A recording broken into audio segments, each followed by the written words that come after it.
പ്രിയപ്പെട്ട സുഹൃത്തുക്കളെ, ഇക്കഴിഞ്ഞ നവംബർ 5-ാം തീയതി കേരള ഹൈക്കോടതിയുടെ ദേവസ്വം ബെഞ്ചിൽ നിന്ന് ഒരു ഇടക്കാല ഉത്തരവ് വരികയുണ്ടായി ശബരിമല പെരുങ്കൊള്ളയുമായി ബന്ധപ്പെട്ട്. ആ ഉത്തരവിൻ്റെ ഏറ്റവും പ്രധാനപ്പെട്ട ഒരു ഭാഗം എന്ന് പറയുന്നത്, അതിൽ സെപ്റ്റംബർ 25-ന് PS പ്രശാന്ത് എന്ന് പറഞ്ഞ CPM-ൻ്റെ പ്രതിനിധി ദേവസ്വം ബോർഡ് പ്രസിഡൻ്റായിരുന്നപ്പോൾ ദ്വാരപാലക ശില്പങ്ങളിൽ സ്വർണം പൂശിയതുമായി ബന്ധപ്പെട്ടുകൊണ്ട് നടന്ന ക്രമവിരുദ്ധമായിട്ടുള്ള നിലപാടുകളെക്കുറിച്ച്, ക്രമക്കേടുകളെക്കുറിച്ച് വിശദമായി പറയുന്നുണ്ടായിരുന്നു. അതിൽ 20-ാമത്തെ പേജ് മുതലാണ് അത് പറയുന്നത്. Further irregularities in connection with the gold plating of dwarapalakas in September 2025. ഇതാണ് സബ് ഹെഡിങ്. അതിലെന്താണ്ട് ഒരു 5-6 പാരഗ്രാഫിൽ തുടർച്ചയായി ഈ PS പ്രശാന്ത് ദേവസ്വം ബോർഡ് പ്രസിഡൻ്റായിരുന്ന കാലഘട്ടത്തിൽ ശബരിമലയിൽ നടന്ന സ്വർണ്ണക്കൊള്ളയുമായി ബന്ധപ്പെട്ട് നടന്ന ക്രമക്കേടുകളെ കുറിച്ചിട്ടാണ് വിശദമായി കോടതി നമ്മളോട് പറഞ്ഞത്. അതിൽ ഒരുപാട് കാര്യങ്ങൾ പറയുന്നുണ്ട്. അതിൽ 20-ാമത്തെ പാരഗ്രാഫിൽ പറയുന്നതെന്ന് പറഞ്ഞു കഴിഞ്ഞാൽ, ഈ ദ്വാരപാലക ശില്പങ്ങളിൽ ഒരുപാട് വിള്ളലുകൾ വീണതായി പിന്നെ തിരുവാഭരണം കമ്മീഷണർ പറഞ്ഞു. സ്വർണം പൂശിയതെല്ലാം പോയി എന്നൊക്കെ പറഞ്ഞു. അങ്ങനെ ഏതാണ്ടൊരു 8-9 ഖണ്ഡികകളിൽ PS പ്രശാന്ത് പ്രസിഡൻ്റായിരുന്ന സമയത്ത് നടന്ന ഞെട്ടിക്കുന്ന ക്രമക്കേടുകളെക്കുറിച്ച് ഹൈക്കോടതി വിശദമായി തന്നെ തങ്ങളുടെ വിധിന്യായത്തിൽ പറയുന്നുണ്ടായി. അത് 19 മുതൽ 26 വരെയുള്ള ഖണ്ഡികകളിലാണ് ഈ കാര്യങ്ങൾ വിശദമാക്കിയിരുന്നത്. അപ്പോൾ നമ്മൾ ആലോചിച്ച് നോക്കിക്കോണം. ഹൈക്കോടതി ഒരു SIT രൂപീകരിച്ചിരുന്നു. ആ SIT രൂപീകരിച്ചതിന് ശേഷം ഇറങ്ങിയ ഇടക്കാല ഉത്തരവിലാണ് സെപ്റ്റംബർ 25-ന് PS പ്രശാന്ത് പിന്നെ ദേവസ്വം ബോർഡ് പ്രസിഡൻ്റായിരുന്ന സമയത്ത് നടന്ന ക്രമക്കേടുകൾ എണ്ണി പറയുന്നത്. ഓരോന്നോരോന്നായി ഞാൻ വായിച്ച സമയം പ്രേക്ഷകരുടെ കളയുന്നില്ല. 19 മുതൽ 26 വരെ. അപ്പോൾ SIT രൂപീകരിച്ചിട്ടുണ്ടല്ലോ. അപ്പോൾ SIT രൂപീകരിച്ചതിന് ശേഷം പിന്നീട് വന്ന ഇടക്കാല ഉത്തരവിൽ PS പ്രശാന്തിൻ്റെ കാലത്ത് നടന്ന ക്രമക്കേടുകളെക്കുറിച്ച് എണ്ണി പറയുന്നു എന്ന് പറഞ്ഞാൽ അതിൻ്റെ അർത്ഥം എന്താ?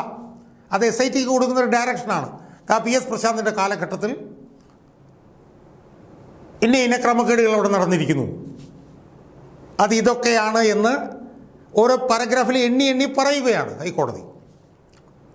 അതിൻ്റെ അർത്ഥം എന്ന് പറഞ്ഞാൽ ഇതാണ്, ഇതങ്ങോട്ട് അന്വേഷിച്ചോളുക. യഥാർത്ഥത്തിൽ SITക്ക് അന്വേഷിക്കേണ്ട കാര്യം പോലുമില്ല. ക്രമക്കേട് എന്താണെന്ന് ഹൈക്കോടതി എണ്ണി പറഞ്ഞിട്ടുണ്ട്.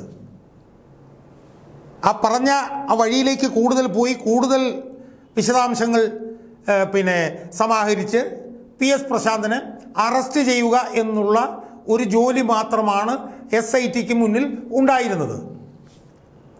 അത് ഉടനടി നടക്കുമെന്നും നമ്മൾ പ്രതീക്ഷിച്ചു. കാരണം എന്താ, അതിനു മുമ്പുള്ള 2 ദേവസ്വം ബോർഡ് പ്രസിഡന്റുമാർ അറസ്റ്റ് ചെയ്യപ്പെട്ടിരുന്നു.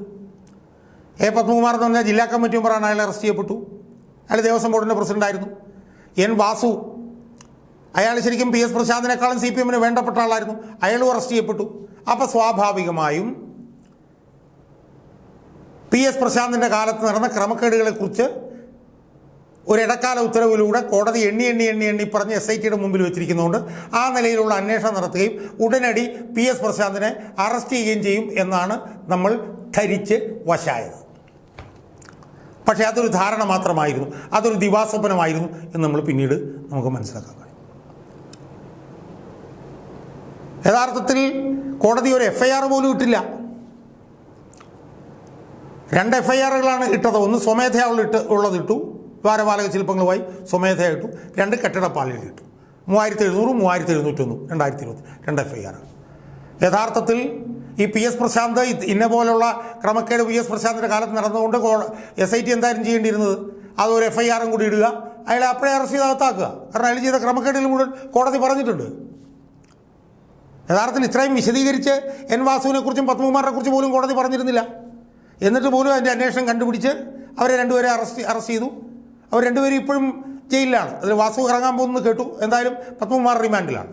പക്ഷേ അതിനേക്കാളൊക്കെ ക്ലാരിറ്റിയോടുകൂടി PS പ്രശാന്ത് എന്താണ് ചെയ്തതെന്നുള്ളത് ഹൈക്കോടതി പറഞ്ഞിട്ടുണ്ട്. അപ്പോൾ അറസ്റ്റ് ചെയ്യുമെന്ന് നമ്മൾ വിചാരിച്ചു. പക്ഷേ അറസ്റ്റ് നടന്നില്ല, ഇതുവരെ നടന്നില്ല. FIR വിട്ടില്ല SIT. എന്താണ് FIR ഇടാതിരുന്നത്, PS പ്രശാന്തിനെ അറസ്റ്റ് ചെയ്യാതിരുന്നത് എന്തായിരുന്നു എന്ന് ഹൈക്കോടതിയോട്ട് ചോദിച്ചുമില്ല. PS പ്രശാന്ത് ഇപ്പോഴും പുറത്തു തന്നെ നിൽപ്പുണ്ട്. താനൊരു കുറ്റവും ചെയ്തിട്ടില്ല എന്ന് പത്രസമ്മേളനം വരെ അയാൾ നടത്തിക്കൊണ്ടിരിക്കുകയാണ്.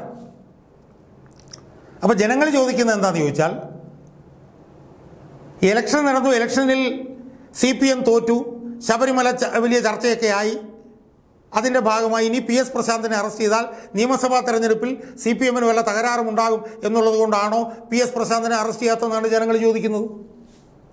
കാരണം തെരഞ്ഞെടുപ്പ് കഴിഞ്ഞിട്ട് PS പ്രശാന്തിനെ ചോദ്യം ചെയ്തപ്പോൾ അതുപോലും രഹസ്യാത്മകമായിട്ടാണ് SIT ചെയ്തത്. ഇതാണ് ജനങ്ങൾ ചോദിക്കുന്ന ചോദ്യം. പക്ഷേ എനിക്ക് ചോദിക്കാനുള്ള SITയോടല്ല, എനിക്ക് ചോദിക്കാനുള്ള ബഹുമാനപ്പെട്ട കേരള ഹൈക്കോടതിയോടാണ്. എന്തുകൊണ്ടാണ് PS പ്രശാന്തിനെ SIT അറസ്റ്റ് ചെയ്യാതിരുന്നപ്പോൾ PS പ്രശാന്തിനെ SIT അറസ്റ്റ് ചെയ്യാതിരുന്നപ്പോൾ SITയെ ഹൈക്കോടതി വിമർശിക്കാതിരുന്നത്? ഹൈക്കോടതിയല്ലേ PS പ്രശാന്തിൻ്റെ കാലത്ത് നടന്ന ക്രമക്കേടുകളെല്ലാം പരസ്യമായി പുറത്ത് പറഞ്ഞുകൊണ്ടിരുന്നത്? PS പ്രശാന്തിൻ്റെ കാലത്ത് ഇങ്ങനെ ക്രമക്കേടുകൾ നടത്തിയെന്ന് പുറത്ത് ഇടക്കാല ഉത്തരവിലൂടെ പറഞ്ഞ ഹൈക്കോടതിയല്ലേ? അപ്പോൾ സ്വാഭാവികമായും അതിൻ്റെ അടിസ്ഥാനത്തിൽ അയാളെ ചോദ്യം ചെയ്യും, അയാളെ അറസ്റ്റ് ചെയ്യുകയും ചെയ്യണ്ടേ? അയാൾക്കെതിരെ FIR ഉണ്ട്. അത് SIT ഇട്ടില്ലല്ലോ. SIT ഇടാതിരുന്നപ്പോഴത്തേക്കും ഹൈക്കോടതി എന്തുകൊണ്ടാണ് SITയെ വിമർശിക്കാതിരുന്നത്? SITയോട് അത് ചോദിക്കാതിരുന്നത് എന്തുകൊണ്ടാണ്? അങ്ങനെ വരുമ്പോൾ ഹൈക്കോടതിക്ക് അതിലെന്തോ താല്പര്യമുണ്ടോ എന്ന് ജനങ്ങൾ സംശയിച്ചാൽ ജനങ്ങളെ കുറ്റപ്പെടുത്താൻ പറ്റുമോ ഹൈക്കോടതി? ഞാൻ ചോദിക്കുകയാണ്, കുറ്റപ്പെടുത്താൻ പറ്റുമോ? കാരണം PS പ്രശാന്ത് ചെയ്ത കുറ്റങ്ങൾ എന്താണെന്ന് ഞങ്ങളെ അറിയിച്ചത് ഹൈക്കോടതിയല്ലേ? PS പ്രശാന്ത് ചെയ്ത ക്രമക്കേടുകൾ എന്താണെന്ന് ഞങ്ങളെ അന്വേഷിച്ചത് ഹൈക്കോടതിയല്ലേ? അപ്പോൾ PS പ്രശാന്തിൻ്റെ കാലത്ത് ക്രമക്കേട് നടന്നിട്ടുണ്ടെങ്കിൽ PS പ്രശാന്ത് അറസ്റ്റ് ചെയ്യപ്പെടണ്ടേ? അപ്പോൾ PS പ്രശാന്ത് അറസ്റ്റ് ചെയ്യപ്പെടുന്നില്ല. PS പ്രശാന്തിനെ ചോദ്യം ചെയ്യുന്ന പോലും രഹസ്യാത്മകമായിട്ട് ചെയ്യുന്നു. അപ്പോൾ ജനങ്ങൾ നോക്കുമ്പോൾ ഞങ്ങൾക്ക് കാണാൻ കഴിയുന്നത് എന്താ? PS പ്രശാന്തിനെ അറസ്റ്റ് ചെയ്ത് കഴിഞ്ഞാൽ CPMന് പിന്നെ ജോലിയാവും. PS പ്രശാന്തിനെ അറസ്റ്റ് ചെയ്ത് കഴിഞ്ഞാൽ ഭരണകൂടത്തിന് അത് പിന്നെയും പ്രശ്നമാകും. നിയമസഭാ തെരഞ്ഞെടുപ്പിലേക്ക് പോകുമ്പോൾ PS പ്രശാന്തിൻ്റെ കാലത്തെ ക്രമക്കേടുകൾ അന്വേഷിക്കുമ്പോൾ നാളെ വാസവനിലേക്ക് വല്ലതും തിരിയുമെന്നുള്ള സംശയം വരും. അപ്പോൾ ഇതൊന്നും ഉണ്ടാവാതിരിക്കാൻ വേണ്ടിയിട്ടാണ് SIT PS പ്രശാന്തിനെ അറസ്റ്റ് ചെയ്യാതിരിക്കുന്നത് എന്നാണ് ഞാൻ ഉൾപ്പെടെയുള്ള പൊതുജനങ്ങൾ വിശ്വസിക്കുന്നത്. സ്വാഭാവികമായി ആ സംശയം കോടതിയിലേക്ക് നീങ്ങും. കാരണം എന്താ? കോടതി പറഞ്ഞു PS പ്രശാന്ത് ഇത്രയും ക്രമക്കേട് കാണിച്ചു എന്ന്. പക്ഷേ ആ PS പ്രശാന്തിനെ SIT അറസ്റ്റ് ചെയ്യാതിരിക്കുമ്പോൾ കോടതി മിണ്ടുന്നില്ല. അവിടെയാണ് ഞങ്ങൾക്ക് കോടതിയോട് പ്രശ്നം.